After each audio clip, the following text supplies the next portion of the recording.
Hi ಅಲ್ವೋ ನಮಸ್ಕಾರ ಸ್ನೇಹಿತರೆ. ಅಬ್ಬಬ್ಬ ಏನಾಗ್ತದೆ, ಈ ಕಡೆ ವೈಶಾಖ ಗೆದ್ದೇ ಬಿಟ್ಲ. ಹಾಗಿದ್ರೆ ಮುರಾರಿ ಜೀವ ಪ್ರಾಣ ಪಕ್ಷಿ ಆರಿ ಹೋಯ್ತಾ, ಏನಾಗ್ತದೆ ಎಲ್ಲವನ್ನೂ ಕೂಡ ತಿಳ್ಕೊಬೇಕು ಅಂದರೆ ಈಗಲೇ ನಮ್ಮ ಈ ಚಾನಲ್ನ ಸಬ್ಸ್ಕ್ರೈಬ್ ಮಾಡಿ. ಹಾಗೆ ಮಾನ್ಯತಾ ಚಾರು ಇಬ್ಬರು ಕೂಡ ಕಾನ್ಫಿಡೆಂಟ್ ಆಗಿದ್ದಾರೆ. ಹಾಗಿದ್ರೆ ಏನಾಗ್ತದೆ ಇದು ಎಲ್ಲವನ್ನೂ ಕೂಡ ನೋಡಬೇಕು ಅಂದರೆ ಈಗಲೇ ನಮ್ಮ ಈ ಚಾನಲ್ನ ಸಬ್ಸ್ಕ್ರೈಬ್ ಮಾಡಿ. ಹಾಗೆ ಒಂದು ವಿಡಿಯೋವನ್ನು ಪೂರ್ತಿಯಾಗಿ ನೋಡಿ. ಇಲ್ಲಿ ಮಾನ್ಯತಾ ಹೆದರಿ ಬೆಂಡಾಗ್ಬಿಟ್ಟಿದ್ದಾರೆ. ಏನಪ್ಪ ಮಾಡೋದು, ನನ್ನ ಮಗಳಂತೂ ನನ್ನನ್ನು ಎದುರುಗಡೆ ಬಂದರೆ ಖಂಡಿತ ಅವಳನ್ನ ನಿಂತು ಹೆದರಿಸೋಕೆ ನನಗೆ ಸಾಧ್ಯ ಇಲ್ಲ, ಖಂಡಿತ ಅವಳು ಹೇಳಿದೆ ಅಂತೂ ಹೋಗೋದಿಲ್ಲ. ಈ ರೀತಿ ಒಮ್ಮೆಲೆ ವಿಷಯ ಗೊತ್ತಾಗಿ ಸಾಯಕ್ಕಂತ ಈ ರೀತಿಯ ಅಣುವಾಗಿ ಸಾಯೋದಿದೆಯಲ್ಲ, ಭಯ ಪಡೋದಿದೆಯಲ್ಲ, ಹಬ್ಬ ಯಾರಿಗೂ ಕೂಡ ಬೇಕಾಗಿಲ್ಲ ಅಂತ ಮಾನ್ಯತಾ ಅನ್ಕೋತಾ ಇದ್ರೆ, ಈ ಕಡೆ ಚಾರು ಅಂತೂ ನಿನ್ನನ್ನಂತೂ ಯಾವುದೇ ಕಾರಣಕ್ಕೂ ಸುಮ್ಮನೆ ಬಿಡೋದೇ ಇಲ್ಲ ಮಮ್, ಖಂಡಿತ ನಿನ್ನ ಬಂಡವಾಳನ ಬಟಾಬಾಯಿ ಮಾಡೇ ನಾನು ಇಲ್ಲಿಂದ ಹೋಗೋದು ಅಂತ ಹೇಳಿ ಇಲ್ಲಿ ಚಾರು ಅಮ್ಮನ ರೂಮ್ಗೆ ಬಂದರೆ, ಈ ಕಡೆ ಮಾನ್ಯತಾ ತನ್ನ ಮಗಳು ಬರ್ತಿದ್ದಾಳೆ ಅಂತ ಗೊತ್ತಾಗ್ತದಾಗೆ ಬಾತ್ರೂಮ್ಗೆ ಹೋಗಿ ಲಾಕ್ ಹಾಕ್ಬಿಡ್ತಾರೆ. ಈ ಕಡೆ ಚಾರು ಬಂದಿದೆ, ಮೊಮ್ ಡೋರ್ ಓಪನ್ ಮಾಡು ಅಂತಿದ್ರು, ಡೋರ್ ಓಪನ್ ಮಾಡ್ತಿಲ್ಲ.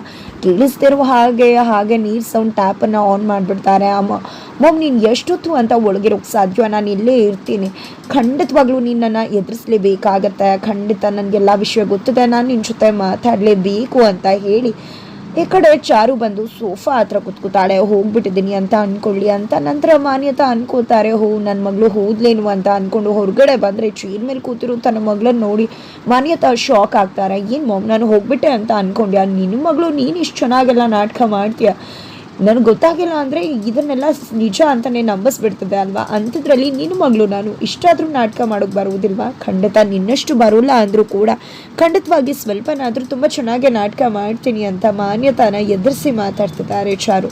ತದನಂತರ ಆ ಕಡೆ ಪಾಪ ಮುರಾರಿ ಅವರಂತೂ ಹೊಟ್ಟೆ ತುಂಬ ಊಟ ಮಾಡಿದ್ರು. ಈ ಕಡೆ ಕಿಟ್ಟಿ ಹೊರಗಡೆ ಪಾಯ್ಸನ್ ಬಾಟಲ್ನ ಗಮನಿಸಿದ್ರು. ಆದರೆ ಈ ಕಡೆ ಮುರಾರಿ ಹೊಟ್ಟೆ ತುಂಬ ಊಟ ಮಾಡಿ ತುಂಬ ಚೆನ್ನಾಗಿತ್ತು ಅಂತ ಬರ್ತೀನಿ ಅಂತ ಹೇಳಿ ಹೋಗಬೇಕು, ಅಷ್ಟರಲ್ಲಿ ಎದೆ ಉರಿ ಹೊಟ್ಟೆ ಉರಿ ಎಲ್ಲ ಕೂಡ ಶುರುವಾಗುತ್ತೆ. ನನಗೆ ಹೊಟ್ಟೆ ಉರಿತಾ ಇರುತ್ತೆ, ಏನಾಗ್ತದೆ ಅಂತ ಗೊತ್ತಾಗ್ತಿಲ್ಲ ಅಂತ ಕುಸ್ತೋಗ್ತಿದ್ರೆ ಒಳ್ಳೆ ಊಟ ಮಾಡಿಬಿಟ್ಟು ನನ್ನ ಪ್ಲ್ಯಾನ್ ಎಲ್ಲ ಹಾಳು ಮಾಡಿಬಿಟ್ಟ ಅಂತ ಹೇಳಿ ವೈಶಾಖ ಅನ್ಕೋತಾ ಇದ್ದಾರೆ.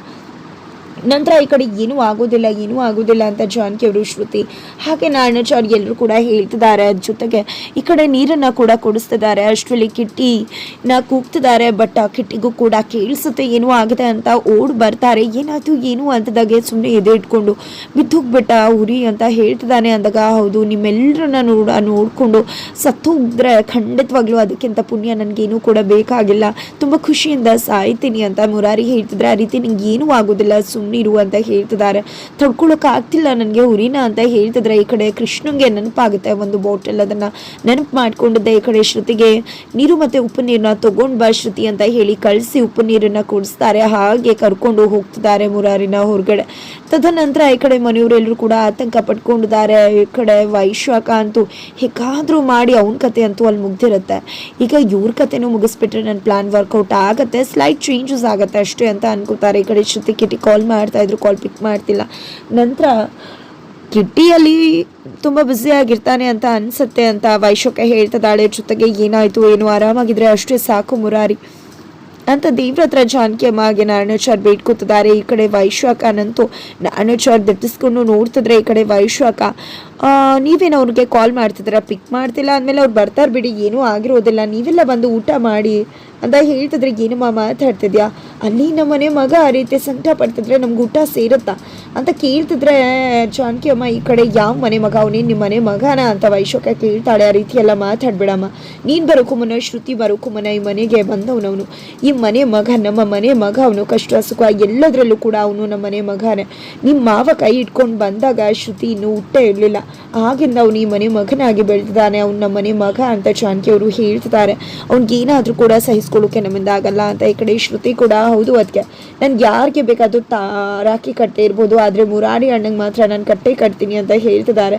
ಇದ್ಯಾಕೆ ಇವಳು ಇಷ್ಟು ಫೋರ್ಸ್ ಮಾಡ್ತಿದ್ದಾಳೆ, ಊಟ ಮಾಡಿ ಬನ್ನಿ ಅಂತ ನಾರಾಯಣಾಚಾರ್ಯಗಳು ಏನೋ ಮಸ್ಲತ್ ಮಾಡಿದಾಳೆ ಅಂತ ಅನ್ಸುತ್ತೆ ಅಂತ ಅನ್ಕೋತಿರ್ತಾರೆ. ಅಷ್ಟರಲ್ಲಿ ಕಿಟ್ಟಿಯಿಂದಾನೆ ಕಾಲ್ ಬರುತ್ತೆ. ಕಿಟ್ಟಿ ಕಾಲ್ ಮಾಡಿದ್ದೆ, ಹೀಗಿದ್ದಾನೆ ಮುರಾರಿ ಏನು ಅಂದಾಗ, ನಾವು ಅಷ್ಟು ಬೇಗ ಕರ್ಕೊಂಡು ಬಂದ್ವಿ, ಅದಕ್ಕೋಸ್ಕರ ಸರಿಯಾದ ಟೈಮ್ಗೆ ಕರ್ಕೊಂಡು ಬಂದಕ್ಕೆ ಬಚಾವಾಗಿದ್ದಾರೆ, ಜೀವಕ್ಕೇನೂ ಅಪಾಯ ಇಲ್ಲ ಅಂತ ಹೇಳಿದ್ದಾರೆ. ಜೊತೆಗೆ ನಾವು ಉಪ್ಪಿನ ನೀರು ಕುಡಿಸಿದ್ವಲ್ಲ ಅದರಿಂದಾನೇ ಸ್ವಲ್ಪ ಒಳ್ಳೇದಾಗಿರೋದು ಅಂತ ಹೇಳಿದಾಗ, ಸದ್ಯ ದೇವರು ಒಳ್ಳೇದು ಮಾಡಿದ್ನಲ್ಲ ಅಂತ ನಿಟ್ಟುಸಿರು ಬಿಡ್ತಿದ್ದಾರೆ ಜಾನಕಿ ಅಮ್ಮ ಎಲ್ಲ ಕೂಡ. ಏನಾಯ್ತಂತೆ ಅಂತ ಹೇಳಿದಾಗ ಫುಡ್ ಪಾಯ್ಸನ್ ಅಂತ ಹೇಳ್ತಾನೆ. ಬಿಕಾಸ್ ಅವನಿಗೆ ಗೊತ್ತಿತ್ತು ಪಾಯ್ಸನ್ ಮಿಕ್ಸ್ ಆಗಿದೆ ಊಟಕ್ಕೆ ಅನ್ನೋದು ಗೊತ್ತಾಗಿದೆ ಕೃಷ್ಣಂಗೆ. ಆದರೆ ಅಮ್ಮ ನೀವು ಯಾವುದೇ ಕಾರಣಕ್ಕೂ ಕೂಡ ಊಟನ ತಿನ್ಬೇಡಿ, ಯಾಕಂದರೆ ಏನೂ ಬಿದ್ದಿದೆ ಅನಿಸುತ್ತೆ, ಆಮೇಲೆ ಹೆಚ್ಚು ಕಡಿಮೆ ಆಗಿಬಿಡತ್ತೆ ಅಂತ ಹೇಳಿದಾಗ ಸರಿಯಪ್ಪ ಅಂತ ಹೇಳಿ ಕಾಲ್ ಕಟ್ ಮಾಡ್ತಾರೆ. ಕೃಷ್ಣ ಅಂತೂ ಆದಷ್ಟು ಬೇಗ ಮನೆಗೆ ಬರ್ತೀನಿ, ಗ್ರಾಚಾರ ಬಿಡಿಸ್ತೀನಿ ವೈಶಾಖಗೆ ಅಂತ ಅನ್ಕೋತಾ ಇದ್ರೆ ಈ ಕಡೆ ಊಟ ಫುಡ್ ಪಾಯ್ಸನ್ ಆಗಿತ್ತಂತೆ. ಮುರಾರಿ ಬಚಾವ್ ಆಗಿದಾರಂತೆ ಅಂತಿದ್ದಾಗ ಈ ಕಡೆ ನಾರಾಯಣಾಚಾರ್ಯಗಳಿಗೆ ಗೊತ್ತಾಗ್ಬಿಡುತ್ತೆ ಇದೆಲ್ಲ ಕೂಡ ವೈಶಾಖ ಕೈವಾಡ ಅಂತ. ವೈಶಾಖ ಅಂತೂ ತುಂಬ ಸಿಟ್ಟಲ್ಲಿ ಹೋಗ್ಬಿಡ್ತಾರೆ, ತನ್ನ ಪ್ಲಾನ್ ಫ್ಲಾಪ್ ಆಯಿತು ಅಂತ. ನಂತರ ನಾರಾಯಣಾಚಾರ್ಯಗಳು ವೈಶಾಖನ ಎದುರಾಗಿದ್ದಾರೆ. ಯಾಕೆ ನಿನಗಿರೋದು ನನ್ನ ಮೇಲೆ ಕೋಪ ತಾನೆ, ಅಂದಮೇಲೆ ನನ್ನ ಮೇಲೆ ದ್ವೇಷ ತೀರಿಸ್ಕೊ, ಅದನ್ನು ಬಿಟ್ಟು ನನ್ನ ಮನೆಯವ್ರಿಗೆಲ್ಲ ತೊಂದರೆ ಕೊಡಬೇಡ ಅಂತ. ಯಾಕೆ ಕೊಡಬಾರ್ದು? ನಮ್ಮಪ್ಪ ಏನಂತದ್ದು ಮಾಡಿದ್ರು ಅಂತ ನಮ್ಮನ್ನೆಲ್ಲ ಈ ರೀತಿ ಮಾಡಿ ನಮ್ಮಪ್ಪ ಸಹಾಯ ಮಾಡಿ ಅಗ್ರಹದಿಂದ ಕಳಿಸುವಾಗ ಮಾಡಿ ನಮಗೆ ಇವತ್ತಾದರೂ ಮರ್ಯಾದೆ ಇದೆಯಾ? ಅಗ್ರಹದಲ್ಲಿ ನಮಗೆ ಮರ್ಯಾದೆ ಸಿಗುತ್ತಾ? ಯಾವುದೂ ಕೂಡ ಸಿಗೋದಿಲ್ಲ ಅಲ್ವಾ? ಅಂದಮೇಲೆ ಅದು ಎಲ್ಲದಕ್ಕೂ ಕೂಡ ಸೇರಿ ತೀರಿಸ್ಕೊಳ್ಳೇಬೇಕು. ನಿಮ್ಮೆಲ್ಲರ ಕತೆ ಮುಗಿಸೋಣ ಅಂತ ಅಂದ್ಕೊಂಡೆ, ಆದರೆ ಈ ಪ್ರಯತ್ನ ಫೇಲ್ ಆಯಿತು. ಫೇಲ್ ಆಗಿರೋದು ಪ್ರಯತ್ನ ಮಾತ್ರ, ಆದರೆ ನನ್ನ ಗುರಿ ಖಂಡಿತ ನಿಮ್ಮನ್ನು ಸಾಯಿಸೋದೇ ಆಗಿರತ್ತೆ, ಖಂಡಿತ ಸಾಯಿಸ್ತೀನಿ ಅಂತ ವೈಶಾಖ ಹೇಳ್ತಾಳೆ. ತದನಂತರ ಅತ್ತ ಕಡೆ ಚಾರು ನನಗೆಲ್ಲ ವಿಷಯ ಕೂಡ ಗೊತ್ತಾಗಿದೆ, ನೀನೇ ಕಿಟ್ಟಿನ ಕರೆಸಿದ್ದು ನನ್ನ ಮತ್ತು ರಾಮಾಚಾರಿನ ದೂರ ಮಾಡೋದಕ್ಕೆ ಅಂತ ವೈಶಾಖ ಸಿಕ್ಬಿಟ್ಟಿದ್ದಾಳೆ. ಅವಳಿಗೆ ಸರಿಯಾಗಿ ಗ್ರಹಚಾರ ಬಿಡಿಸಿ ಬಂದಿದ್ದೀನಿ. ನನ್ನಮ್ಮ ನಿನಗೆ ಗ್ರಹಚಾರ ಬಿಡಿಸ್ದೆ ಹೇಗೆ ಹೋಗೋಕ್ಕಾಗತ್ತಾ? ಆದರೆ ನಿನಗೆ ಗ್ರಹಚಾರ ಬಿಡಿಸ್ಬೇಕಾಗಿರೋದು ನಾನೆಲ್ಲ ಡ್ಯಾಡ್ ಅಂತ ಹೇಳ್ತಿದ್ದಾಳೆ. ಅಷ್ಟರಲ್ಲಿ ಜೈಶಂಕರ್ ಅವರೇ ಅಲ್ಲಿಗೆ ಬರ್ತಾರೆ. ಜೈಶಂಕರ್ ಬಂದಿದ್ದೆ, ನೋಡು ಚಾರು ನೀನು ಇಲ್ಲಿದೆಯಾ, ಅಲ್ಲಿ ರಾಮಾಚಾರಿ ಪಾಪ ನಿನಗೋಸ್ಕರ ಕಾಯ್ತಿದ್ದಾನೆ ಅಂದಾಗ ಸರಿ ಡ್ಯಾಡ್ ಅಂತ ಹೇಳಿ ಹೋಗ್ತಾಳೆ. ನಂತರ ಈ ಕಡೆ ತನ್ನ ಅಜ್ಜಿ ತಾತನ ತೊಡೆ ಮೇಲೆ ಮಲ್ಕೊಂಡು ನಾನು ನಿಮ್ಮಿಂದಾನೇ ಪಾಠ ಕಲ್ತಿದ್ರೆ ಖಂಡಿತವಾಗ್ಲೂ ನಾನು ಇಷ್ಟು ದಿನ ಇದನ್ನಲ್ವ ಮೊದಲೆಲ್ಲ ಕೆಟ್ಟೋಳು ಆ ರೀತಿ ಇರ್ತಿರ್ಲಿಲ್ಲ, ನನ್ನ ಜೀವನ ಇಂಥ ಪರಿಸ್ಥಿತಿಗೆ ಬರ್ತಿರ್ಲಿಲ್ಲ ಅಂತ ಅಜ್ಜಿ ತಾತ ಹತ್ರ ಹೇಳ್ತಿದ್ರೆ, ತಪ್ಪು ಮಾಡೋದು ಸಹಜ ಅಲ್ವಮ್ಮ, ನಮ್ಮ ಅನುಭವಗಳನ್ನ ಖಂಡಿತ ನಿನ್ನ ಹತ್ರ ಹೇಳ್ಕೊತೀವಿ, ಆಗಿದ್ದೆಲ್ಲ ಆಗೋಗಿದೆ, ಯಾಕೆ ಅದ್ರ ಬಗ್ಗೆ ಎಲ್ಲ ಆಲೋಚನೆ ಅಂದಾಗ ನಮ್ಮ ಜೀವನದಲ್ಲಿ ತಪ್ಪಾಗಿದೆ ಅಂದಮೇಲೆ ಅದ್ರ ಬಗ್ಗೆ ಯೋಚನೆ ಮಾಡಲೇಬೇಕಾಗತ್ತೆ ಅಲ್ವಾ ಅಂತ ಹೇಳ್ತಿದ್ದಾಳೆ. ಏನಮ್ಮ ಮಾತಾಡ್ತಿದ್ಯಾ ನೀನು ಅಂತ ಅಜ್ಜಿ ತಾತ ಕೇಳಿದಕ್ಕೆ, ಹೌದು ನಾನು ಒಂದು ಸತ್ಯ ಹೇಳಬೇಕು ಅಂತ ಅಂದ್ಕೊಂಡೆ, ಆದರೆ ಡ್ಯಾಡ್ ತುಂಬ ಖುಷಿಯಾಗಿದ್ರು, ಅವ್ರ ಸಂತೋಷನ ಹಾಳು ಮಾಡಬಾರ್ದು ಅಂತ ಸುಮ್ಮನಾದ್ರೆ. ಆದರೆ ಹೋಗೋಕ್ಕೂ ಮುನ್ನ ಒಂದಷ್ಟು ಸತ್ಯಗಳನ್ನ ಹೇಳ್ತೀನಿ, ಅದಕ್ಕೋಸ್ಕರ ನಿಮ್ಮ ಹತ್ರ ಈಗಲೇ ಕ್ಷಮೆ ಕೇಳ್ತಿದ್ದೀನಿ. ಆ ಸತ್ಯ ಗೊತ್ತಾಗ್ತಿದ್ದಾಗೆ ಮನೆಯಲ್ಲಿ ಬೇಕಿದ್ರೆ ಏನು ಬೇಕಿದ್ರೂ ಆಗಬಹುದು, ಆದರೆ ಆ ಸತ್ಯ ನಾನು ಹೇಳಲೇಬೇಕಾಗತ್ತೆ, ಹೇಳಿಬಿಟ್ಟೆ ಹೋಗ್ತೀನಿ ಅಂತ ಹೇಳ್ತಾರೆ. ಏನು ಎಂತೂ ಅಂದಾಗ ನಾಳೆ ನನ್ನ ಜೀವನದಲ್ಲಿ ಎಂತಹ ಘಟನೆ ಬಂದಿತ್ತು ಅನ್ನೋ ವಿಷಯ ನಿಮ್ಗೆಲ್ರಿಗೂ ಕೂಡ ಗೊತ್ತಾಗುತ್ತೆ ಅಂತ ಹೇಳಿ ಚಾರು ತನ್ನ ಗಂಡನ ಹತ್ರ ಹೋಗ್ತಾಳೆ.